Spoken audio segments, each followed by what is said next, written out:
प्रिय छात्र, अहमपि त्वं दशमकक्षायाः सप्तमपाठ सुभाषित कुसुमानि पठामि। सुभाषित कुसुमानी अर्थात सुभाषित यानी कि अच्छे बोल और कुसुमानी मतलब फूल की तरह अच्छे बोल। तो आइए देखते हैं सुभाषितानि कुसुमानी। आइए देखते हैं पहला श्लोक। सद्भिस्तु सद्भिस्तु मतलब सद्भिस्तु मतलब सज्जन और असभ्य मतलब दुर्जन। सद्भिस्तु मतलब सज्जन के द्वारा प्रोक्तम कही गई बातें शिलालिखित अक्षरम पत्थर पे लिखे गए शब्दों के भांति अमीट होती है। असभ्य असभ्य मतलब असभ्य मतलब दूजन के द्वारा शपथ ना हुई, शपथ मतलब खाएगी, कसम भी जल पे लिखे हुए गए शब्दों के भांति व्यर्थ होती है। फिर से देखो, शब्द मतलब सजन के द्वारा कही गई बातें पत्थर पर लिखे गए शब्दों के भांति अमिट होती है, और असभ्य मतलब दूजन के द्वारा खाई गई कसम भी जल पे लिखे गए शब्दों के भांति व्यर्थ होती है। दूसरा श्लोक देखें। सेवी तवे महावृक्ष, महावृक्ष मतलब बड़े महान वृक्ष की फल और छाया का हमें सेवित मतलब सेवन करना चाहिए। यदि देवात फलम नास्ति, अगर देवात फल मतलब अगर हमारे भाग्य में उसका फल नहीं है तो छाया के निवल छाया को कौन रोक सकता है। इसे देखो, बड़े पेड़ वाले महावृक्ष मतलब बड़े पेड़ वाले वृक्ष का हमें फल और छाया का सेवन करना चाहिए। यदि देवात फलम अगर ये भाग्य में देवात मतलब यदि हमारे भाग्य में उसका फल नहीं है तो उसकी छाया को कौन रोक सकता है। तीसरा श्लोक देखो।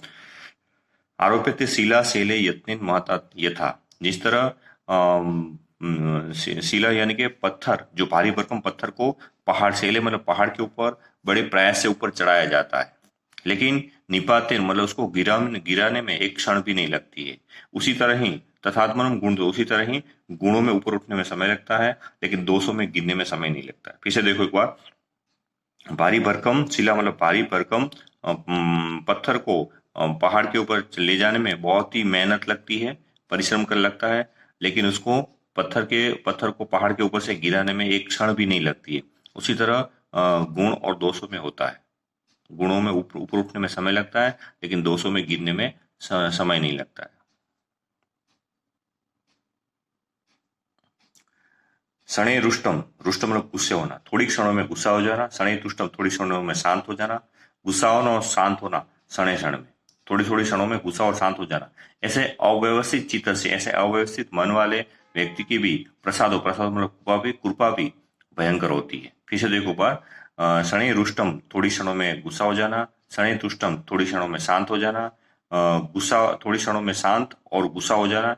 ऐसे अव्यवस्थित मन वाले व्यक्ति की प्रसाद मतलब कृपा भी भयंकर होती है।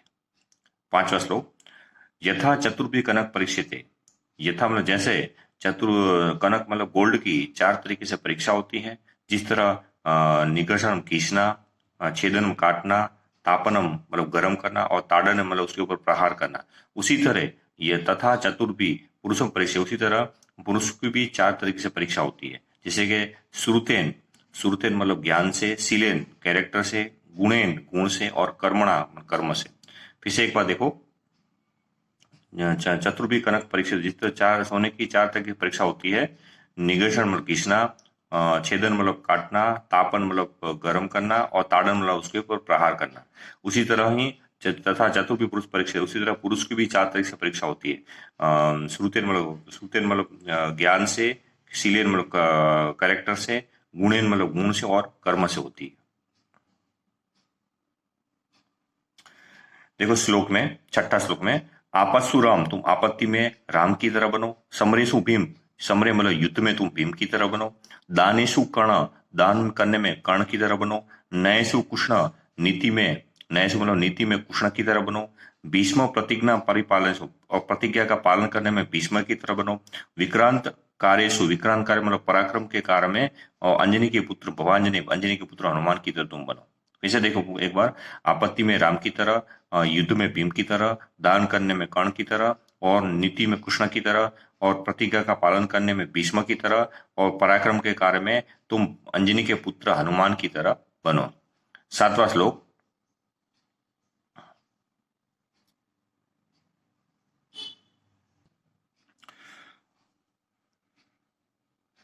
प्रारंभे न खलु विघ्न भय नीचे, प्रारंभ खलु न विघ्न भय नीचे, मतलब इसमें ये बताया कि कार्य का आरंभ ही वो विघ्न के भय से नीच लोग होते वो करते ही नहीं है।